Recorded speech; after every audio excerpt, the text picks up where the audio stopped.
Hi, I'm Stuart Brown. I'm the founder and president of the National Institute for Play. Live in Carmel Valley, California, and enjoy bringing play and play science to as many people as I can. It's a very difficult subject to define because if you think about what play is, it evolved pre-verbally. So kind of like smell. It's hard to define smell. Play defines really clear cognitive definition. But to make a stab at it, play is something that's done for its own sake. It's voluntary. It's pleasurable. It's non-repetitive. It produces a sense of well-being. It is flavored by culture. It is altered to some degree by temperament and gender. It's a fundamental survival drive that comes out of the deepest centers of our brain and then fuels action and activity. And when you don't get it, as an animal or a human, you pay consequences socially, emotionally, cognitively, and physically. They're not two different processes. I like to think of play as kind of a state, a biological state. And an easy way to make an analogy is to think of the difference between how adults and children sleep and dream as compared to each other. Children sleep differently, sleep more, dream more than adults, and the quality of their sleep is different, but it's still sleep.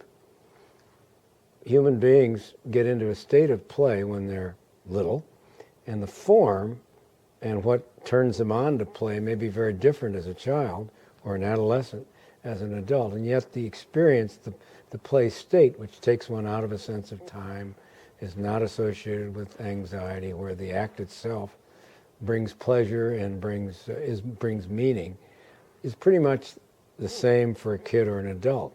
We frame it as an adult in games or cultural language, so it gets much more complex. But the state of play, at least as I look at it biologically, is similar from birth to death in terms of the state. The form varies tremendously. Well, if you think about what establishes mood, there are certain neurohormones, for example. Dopamine is a reward hormone. And dopamine, we know, is increased in the anticipation of play. And then there are other reward systems that are also mediated by certain neurological substrates. Endocannabinoids, opioids, these are, complex chemicals, but when they are elaborated, they produce a sense of well-being and motivation to continue what you're doing. And play, we know, at least in animals objectively, releases these substances so that the motivation to continue with action, the pleasure from the action, and the continuity for the action is part of what constitutes the sort of the physiology of being a player. And mood is dependent on these neurotransmitters. I'm sure most of the people who read this will have heard about serotonin, and serotonin and the presence or lack of it affects mood. Well, there are other mediators of mood, and play is a stabilizer of positive mood. When you look at the contributions of play over a developmental lifespan, and you determine what enables you to feel safe with another person, often the exchange of play signals and play experiences is what allows trust and bonding and the early roots of community to take place, so that the formation of a social unit that is cohesive and usually altruistic and cooperative is dependent on the exchange of good play signals and the understanding of that. And that's not generally understood by culture at large. That's part of what gives us smooth running communities. Well, I think you start playing based on your own intrinsic temperament, gender, age, life situation. I mean, there are a lot of variables. It's not this. Not everybody wants to go to the rec room and play foosball at lunch. That doesn't work for everybody. But I think you look at your own play history, your own background.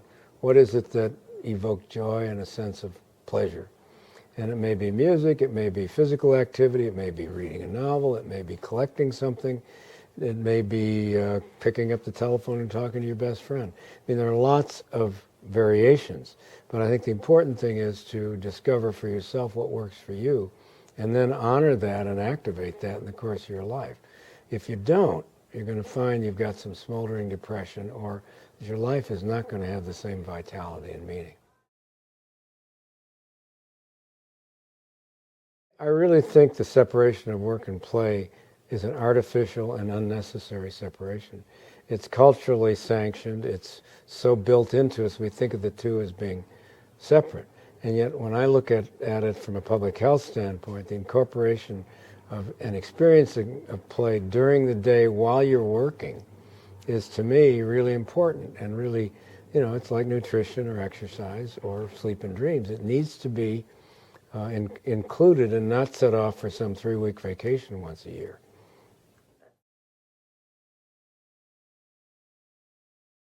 Well, I think the thing that gets through to me is that if we were to take a look at parenting and the importance of a parent understanding more about the importance of play, that they will have more balanced, more successful, more meaningfully involved, more empowered kids.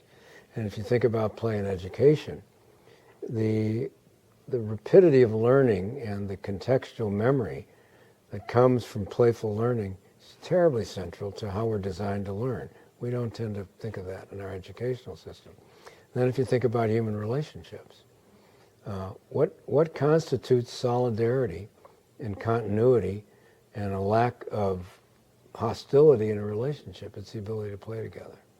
And then you think about, what does the culture need for its innovative future, in where there's global warming, economic collapse, overpopulation, blah, blah, blah, blah.